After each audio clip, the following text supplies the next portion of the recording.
Olá, pessoal. Meu nome é Thalita, sou professora de embriologia e na aula de hoje a gente vai ver o desenvolvimento inicial do ouriço do mar.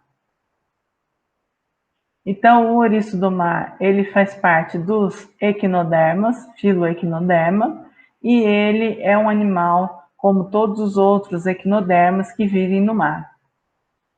Os equinodermas, especialmente o ouriço do mar, eles têm algumas familiaridades com os mamíferos, especialmente porque ele é considerado um animal deuterostômio, ou seja, a primeira abertura que se forma nesse indivíduo vai dar origem ao ânus e posteriormente a segunda abertura que se forma dará origem à boca. Portanto, quando a gente tem um animal em que a primeira abertura se forma o ânus, ele é chamado de deuterostômio.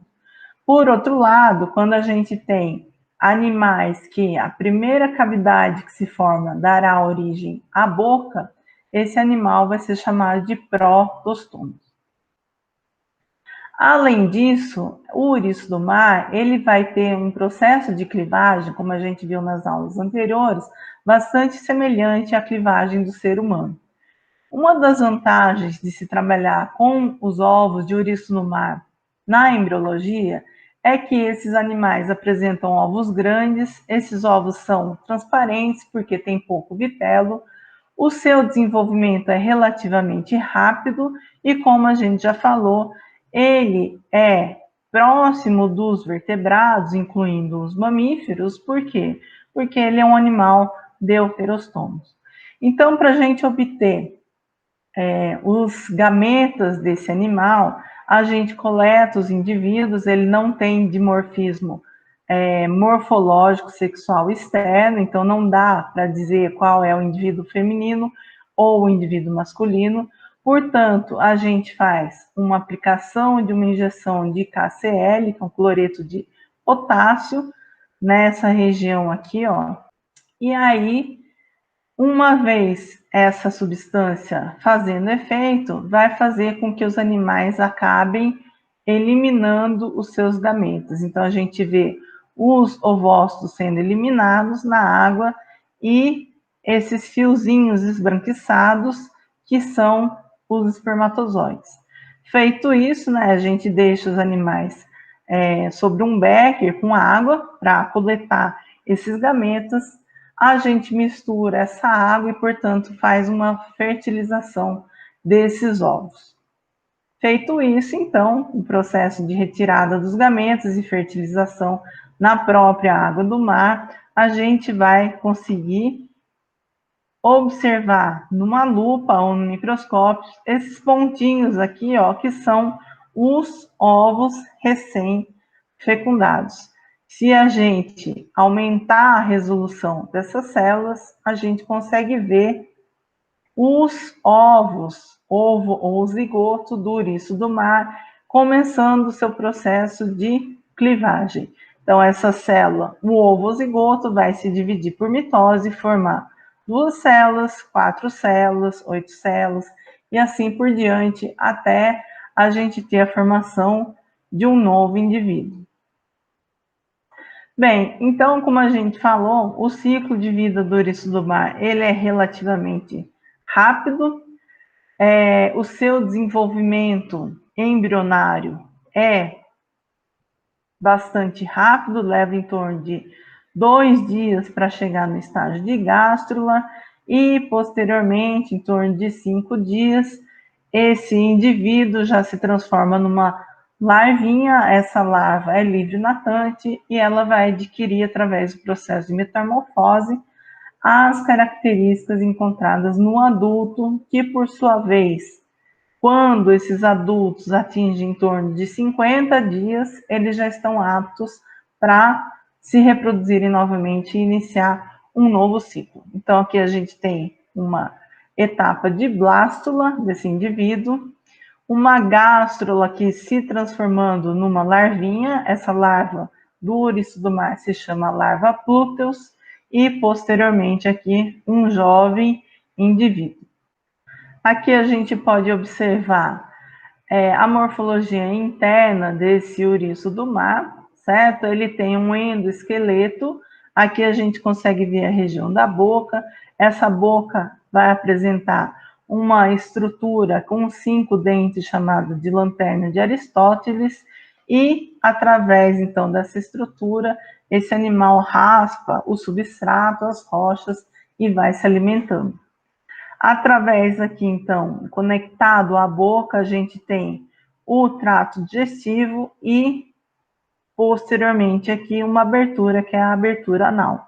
Juntamente nessa abertura, a gente tem a saída que permite a liberação dos gametas que ficam nas gônadas masculinas ou femininas, dependendo do sexo animal. Lembrando que esse animal é uma espécie dioica, ou seja, a gente vai ter indivíduos masculinos e indivíduos femininos em indivíduos separados. Aqui a gente consegue observar o ouriço do mar, a gente fez um corte nesse animal. Aqui seria a cavidade interna do animal, e essas estruturas, em número de 5, são as gônadas, no caso aqui, os ovários, tá? Então, esse animal, ele apresenta uma simetria radial, portanto, diferente do que a gente está acostumado a ver, que as gônadas dos animais, normalmente em número de 2, né, número par, aqui a gente tem 5 gônadas, exatamente iguais. Tá? Bem, então o que vai acontecer no início da clivagem do ouriço do mar? Considerando que esse ovo do ouriço ele tem pouca quantidade de vitelo, ele vai ser chamado de um ovo oligolécito. Esse ovo, portanto, ele vai sofrer uma divisão total, ou seja, a quantidade de vitelo existente nesse ovo não vai causar nenhuma dificuldade para a divisão celular. Então, inicialmente, esse ovo zigoto ele vai sofrer uma primeira divisão mitótica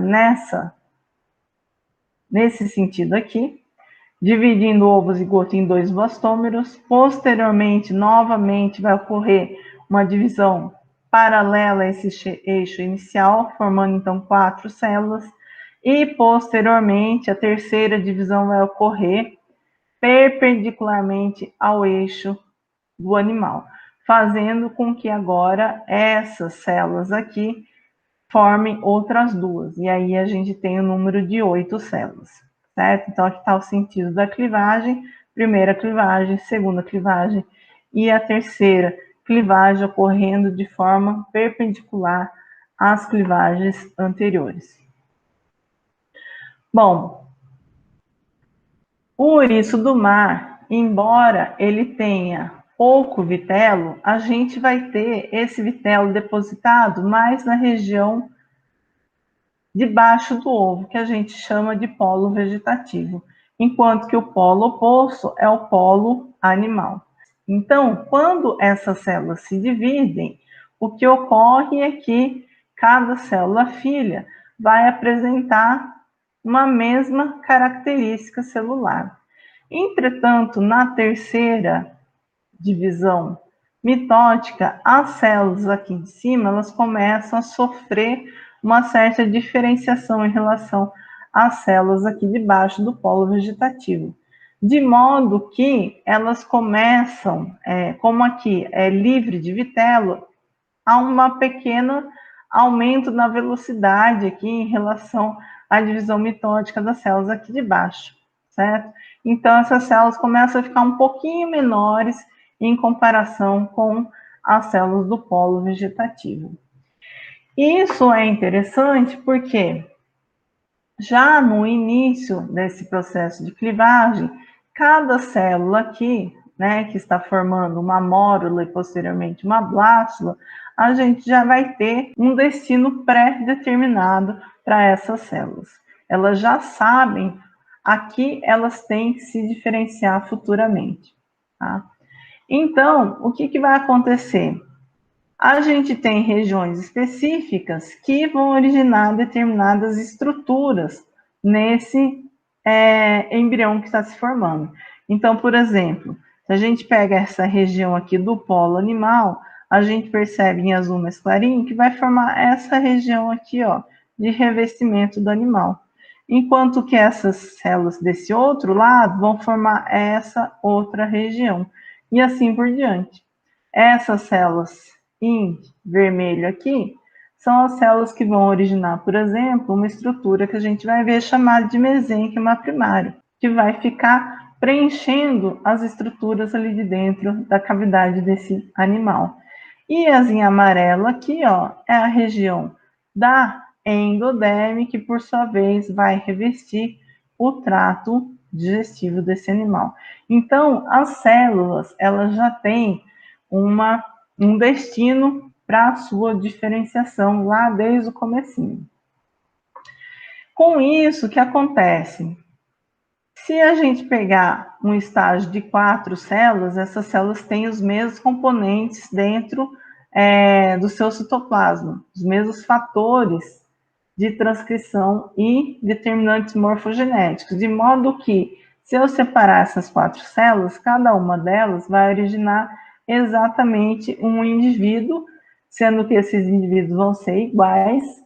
Por quê? Porque essas células são totipotentes e elas têm a capacidade de se diferenciar em qualquer célula do organismo.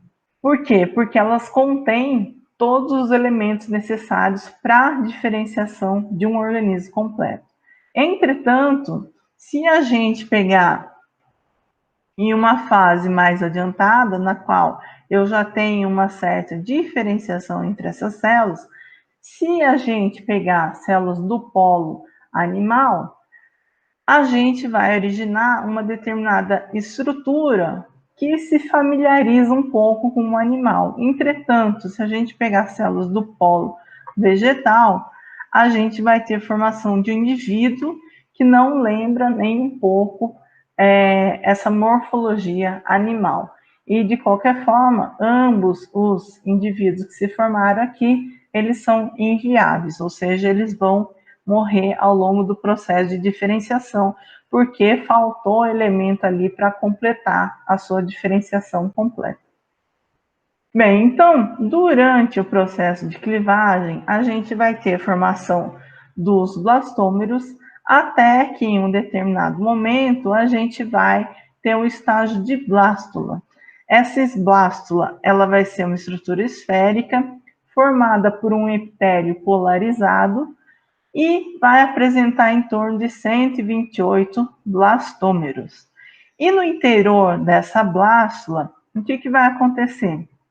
Começa a entrar água do ambiente externo, né, no momento que esse indivíduo está formando uma mórula, e a partir da mórula, então, que é uma estrutura maciça, as células vão se afastando para a periferia, formando uma estrutura oca, delimitada por esses blastômeros. Conforme ocorre o processo de clivagem, as células vão se tornando cada vez menores, até que a gente não consegue mais reconhecer o limite de cada uma dessas células. Então, o limite celular agora não é mais visível, formando como se fosse uma espécie de tecido, certo? Que está delimitando uma cavidade interna chamada de blastocele.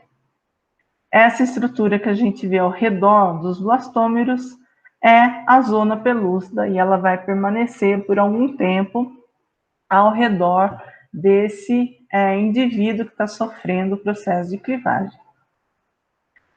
Então, quando a gente observa a blástula, ela vai aumentando o seu número de células cada vez mais, até que, num estágio de blástula tardia, né, momentos antes de entrar no processo de gastrulação para formar a gástrula, a gente tem uma esfera com mais ou menos 1000 células, formando esse limite dessa esfera, certo? Então, antes da gastrulação, essa blástula, ela vai abandonar a sua zona pelúcida, também chamada de envelope de fertilização, e aí as células do polo vegetal vão começar a se espessar e vão se achatar em uma determinada região. Ou seja, a estrutura que era esférica até então, em uma das regiões, ela vai ficar mais achatada. E aí, as células dessa região vão começar a se diferenciar, certo? Então, aqui a gente pode ver a blástula tardia, ela eclodiu da zona pelúcida, abandonou a zona pelúcida, e aí agora ela é uma estrutura livre natante. Ela vai apresentar cílios ao redor dessa esfera, e esses cílios vão permitir um batimento, através do batimento ciliar, a sua locomoção pela coluna da água. Tá? Então, a gente nota que na blástula tardia, nessa região aqui, ó, do polo vegetativo, que essa região começa a se espessar e apresenta um achatamento, certo? Essa estrutura, conforme ela vai se diferenciando, a gente vai poder reconhecer que nessa região aqui que se espessou, essas células vão originar futuramente as células da mesoderme. Adjacente a essa região, a gente vai ter células da futura endoderme e o restante da blástula vai ser formado pela ectoderme. Então, aqui num aumento maior desse esquema, a gente pode ver a ectoderme envolvendo a blastocele, a mesoderme na região do polo vegetativo que se achatou e a endoderme aqui nesse tecido adjacente à mesoderme. O que vai acontecer agora? Essa região aqui que se achatou vai começar a sofrer uma invaginação aqui para dentro, em direção à cavidade da blastocele. Então, as células no centro do polo vegetativo, certo? Que são células descendentes de blastômeros menores, chamados de micrômeros, vão começar a ingressar na blastocele para formar uma estrutura chamada de mesênquima primário. Então, olha aqui as células da mesoderme, elas se diferenciaram, migram para a região voltada para a blastocele e vai se diferenciar no mesênquima primário. Numa imagem de microscopia eletrônica aqui, a gente consegue observar essas células adentrando aqui em direção à blastocele, certo? Aqui em maior aumento. E aí, futuramente, essas células aqui no interior agora da blastocele, elas vão começar a se diferenciar e formar um endoesqueleto no ouriço do mar. Então, aqui a gente tem como que ocorre esse processo celular de migração dessas células, certo? Então, as células da mesoderme, elas perdem aderência aqui com as células vizinhas e começam a se destacar e migrar ali para dentro, para o interior da blastocele. Então, essas células aqui em verde que a gente observa. Ao redor, o que a gente tem? A ectoderme, em azul, e aqui essas células, então, adentrando para formar o mesênquima primário nesse embrião, certo? Então, aqui, a partir dessa invaginação, conforme as células do mesênquima se destacarem, vão se colocando aqui ao redor, preenchendo essa estrutura, certo? Ao mesmo tempo, vai ocorrer uma invaginação do tecido como um todo. Uma vez que essa região do polo vegetativo comece a invaginar, o que vai ocorrer é que o tecido adjacente à mesoderme, ela começa a entrar aqui em direção à cavidade da blastocele, certo? Essa região aqui, ó, ela vai se tornando cada vez mais profunda até que esse tecido marcado em azul aqui, que é a endoderme, vai acabar encostando em uma região da ectoderme e abrindo uma outra abertura. Essa primeira abertura aqui, ó, que começou o processo de invaginação, né, que é a própria invaginação que está ocorrendo, vai dar origem ao ânus. Por quê? Porque, lembrando que a gente falou, são animais deuterostômos.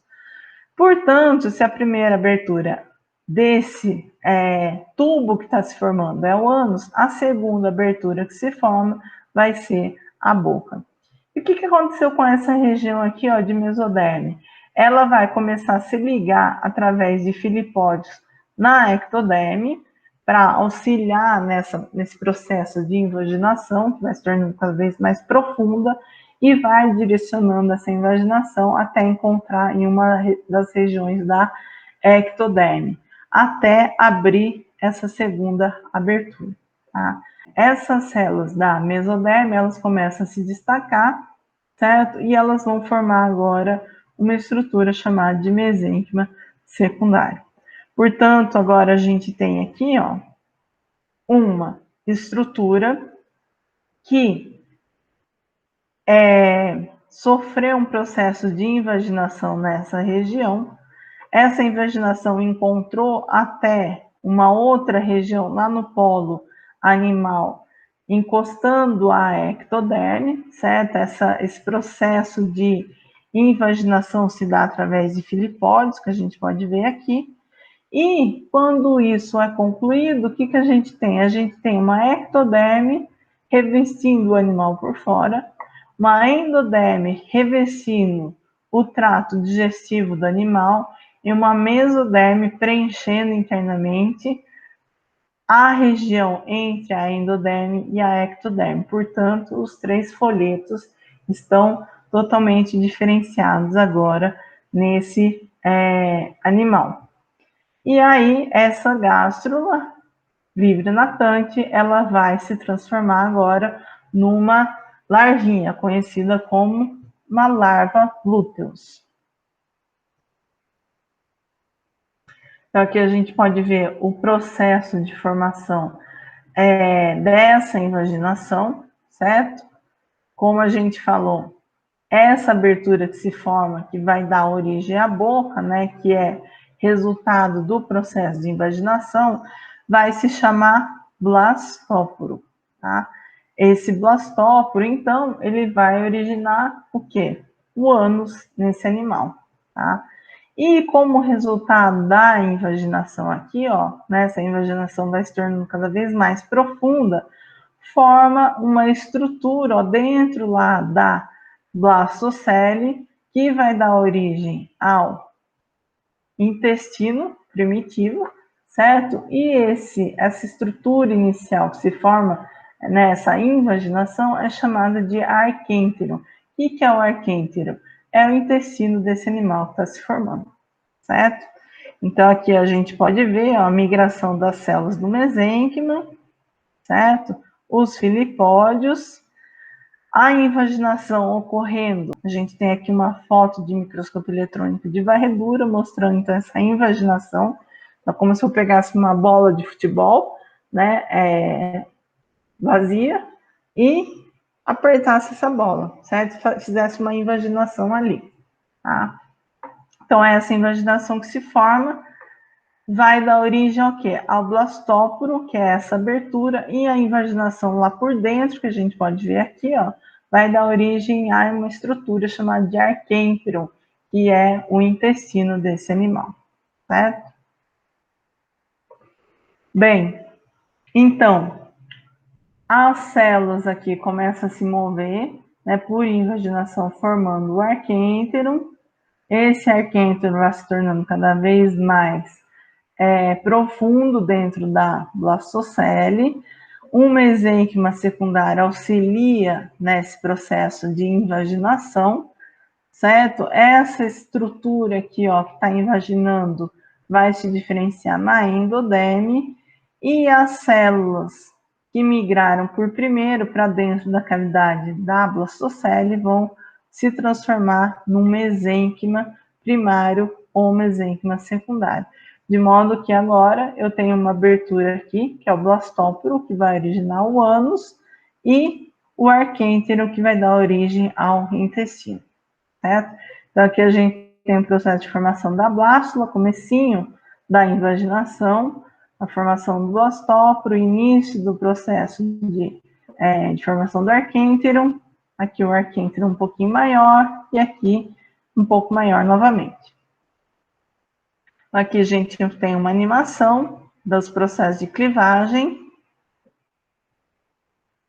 Formou uma mórula, uma blástula, e aí essas células da blástula vão começar a se diferenciar e sofrer processo de invaginação.